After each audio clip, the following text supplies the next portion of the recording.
All right, so Cody Garbrandt just went ahead and lost in the main event to Rob Font. He was the underdog in the betting odds, but I did see a lot of the fans picking Cody Garbrandt to win this fight against Rob Font in a lot of polls and whatnot. They did headline the UFC Fight Night. They went for 5 rounds. Cody did not get knocked out. He did absorb a lot of damage, and there were at some points you were kind of thinking like, wow, like he's taken a lot of strikes. But he did not get KO'd. But he has only won one of his last four to a 37 or 38-year-old Rafael Asuncao. So right now, Cody Garbrandt's, recent fighting streak has not been good.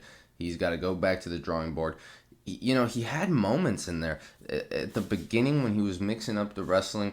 Rob Font was a little overcommitted. He corrected that.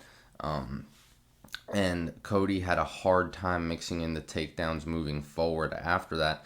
Cody was throwing some leg kicks in that was working really well, but then he kind of got away from it. It seemed like he was simply doing that only to mix it up. But I think if he went to that more, he really could have damaged Rob Font's leg because he had all of his weight on that leg, jabbing him all night. And I think if Garbrandt just invested in that low kick a little more, maybe Rob Font's leg would have been damaged to a point that it impacted his performance. But like I said, Cody had his moments. I wish he would have moved forward a little more like he did in the fifth round when he got going in the fifth round, which he probably might have still lost that round, but he got going in that round. And I wish he was doing that the whole fight. Well, I don't really care who won, but just to see the best performance. Um, you know, but yeah, I think that's what he needed to do was he needed to move forward. And also, I noticed he was circling toward the power hand of Rob Font, and Font was landing a lot of right hands on him too after the jab, just a lot of 1-2s because Garbrandt was circling toward that right hand. But there were a couple of times where he circled to the weak hand, to the jab hand, to the front lead hand, and he slipped the jab on the outside and countered him with a nice left hook. But there were a lot of other times where he was circling toward the power hand and got caught by the right hand. And those damaged him a lot too. But ultimately, Rob Font was just showing that jab.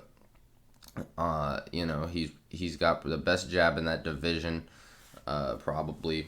And that's definitely his best weapon. And he sets up his right hands with that, and he can do some other. He landed a nice head kick as well, and good performance from him. But yeah, he was taking the space Cody was giving him. He was walking forward, putting a little pressure on, a little more pressure than I guess you would typically see from Rob Font, but it seemed like Cody was giving him that space. Cody wanted to circle the cage and whatnot, or at least it seemed that way. He was doing that by choice, and that's what was interesting to me because I think he was having the most success when he was stepping forward, and then every time he did, he would end up going and circling the cage again. So ultimately, Garbrandt didn't look terrible, and like I said, he did not get KO'd. Maybe if Sean O'Malley wins his fight against Luis Smolka at UFC 264, that would be a cool fight, Cody Garbrandt and Sean O'Malley, just to, I don't know, see where they're at, because like I said, Garbrandt didn't look terrible in there. He's still a top 10 guy, and, Sean O'Malley's trying to prove that he's of that echelon as well, so that would be very interesting to see. Let me know what you guys think about that, or also the fight. Let me know what you think about Garbrandt and Font, the fight. But, moving on to the rest of the card, the co-main event was Carla Esparza and Yan Xiaonan. So that was a very important fight to the UFC Strawweight division. I believe it was number 4 and 5 or 3 and 4, something of that nature. They were both in the top 5 or something like that. And Esparza is on a 4-fight winning streak. A lot of them though being close wins, still wins, however. And Xiaonan was like 6-0 in the UFC or on a 6-fight win streak or something like that, but she hasn't lost in the UFC. She's skyrocketed to the top of the division, and I believe she might have been a slight favorite, Xiaonan. Or maybe the odds tip towards Esparza. And in any case, a lot of people did have, it was a close fight. A lot of people were picking either woman to win. And Esparza just went out there and just demolished her. I mean, took her down immediately. Xiaonan had no answer for the takedowns. She did not get up. Carla Esparza put her in the crucifix from side mount and just ground and pounded her out to a second round TKO finish.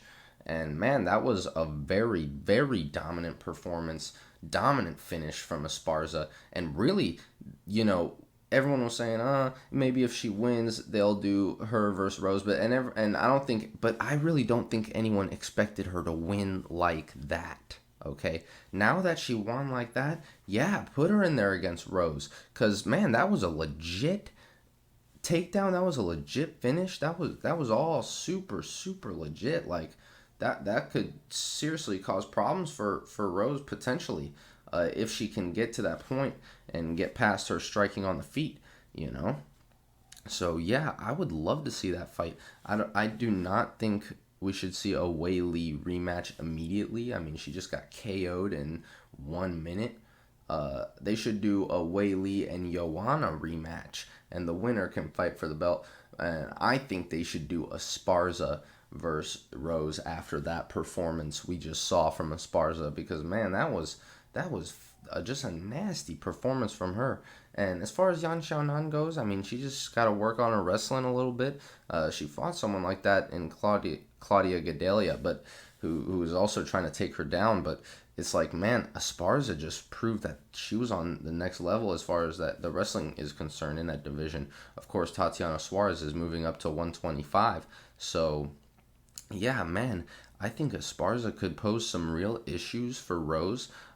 Ultimately, I do think Rose would still win that fight, but man, after this performance, I really do think Esparza could pose some serious issues, and I think it's impossible to ignore her after this performance. She's got to get the title shot, in my opinion. I'm glad she called for it. And yeah, so other than that, let me know what you think about that fight. Like I said, just dominant performance from Esparza. And the fight before that was, I believe it was Justin Vanderaa and Justin Tafa. That was a great fight too, back and forth, heavyweights. Justin Vanderaa got the W, probably rightfully so. But man, yeah, that was a very tremendous fight, going back and forth, strikes on the feet. Ultimately, that was a fun fight. Yeah, I don't know what else to say on that one. They were going back and forth. That was a fun one to watch. You guys let me know what you think about that one. This fight was not as important in the heavyweight rankings, so, I'm not going to lie to you. I was not paying the closest attention to the X's and O's of this one. But, you guys let me know what you think. I was just kind of more entertained by them slugging it out. I thought it was actually a pretty close fight, but like I said, I was not watching extremely close, So, yeah, other than that, I believe Felicia Spencer lost to Norma Dumont by split decision. So, man, there's like the only two other 45ers besides, Megan Anderson and Amanda Nunes, I believe. So it's like, man, I don't know what you're gonna do in that division. Like, who is gonna be the next title challenger at 145 now that Megan Anderson has lost? I mean, it's gonna be tough to figure that division out. Norma Dumont, I believe, said she still wants to try to go down to 135. She looked big in there. She looked pretty big in there. She looked just as big as Felicia Spencer, who's a legit 145er. So yeah, I don't know about that, but man, it's just, I wish they had more depth in that division, and it's just, there's just not too many women fighting at that weight. I'm surprised, but hopefully they can get a big free agent like Kayla Harrison or something like that to kind of boost up their depth in that division.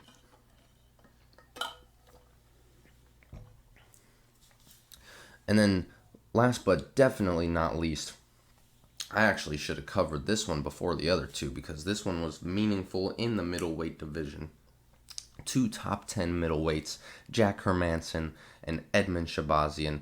Edmen Shabazyan 11-1 coming off his first loss to Derek Brunson, second round TKO. He got grounded out by Derek Brunson. And, he said he was working on the conditioning, the wrestling, all that. Comes in here against Jack Hermansson, and I gotta say, man, at the beginning of this fight, Edmen was looking good. I mean, Edmen was piecing him up. Like, I was impressed. I was thinking, man, Edmen is going to come out here and potentially finish or at least dominate Jack Hermansson on the feet. And I definitely was thinking that far too soon because Jack Hermansson put the fight to the ground and Edmen just could not get up, similar to the fight with Derek Brunson, And from that point on, Jack Hermansson just went on to win the fight, land ground and pound, advance on the ground, and just ultimately just control him on the ground. Edmen could not get up once he got put down. And from that point on, all Jack had to do was close the distance, close the range, and he could find some kind of body lock or some kind of route to a takedown that would, from that point on, like Edmen just could not get up and could not do much from the bottom. But Edmen looked very good on the feet. Of course, Jack Hermansson is not the best striker in the middleweight division, but Edmen proved he was definitely the better striker of the two. But he just could not stop the other route to victory for Hermansson, which was clear. It was clear Hermansson is the grappler here. He wants to get the fight down, and Edmen just couldn't quite stop it. So Hermansson was number 7. Shabazyan was number 10. Honestly, they'll probably stay around the same after this, I would guess. But, good fight, though. Good fight. It was back and forth. Like I said, Shabazyan impressed in the first round. But Hermansson just went on to prove that, his grappling was too overwhelming. So, yeah, let me know what you guys think about that fight. Let me know what you guys think about the whole card. It was a pretty good card for a fight night, let me know what you think is next for Rob Font, Cody Garbrandt, Esparza, Hermansson, all these guys, Shabazyan. And, so if you like this video, leave a like, leave a comment. Let me know what you think about all that stuff. And, thank you very much for watching, and subscribe for more videos like this one. Thank you very much.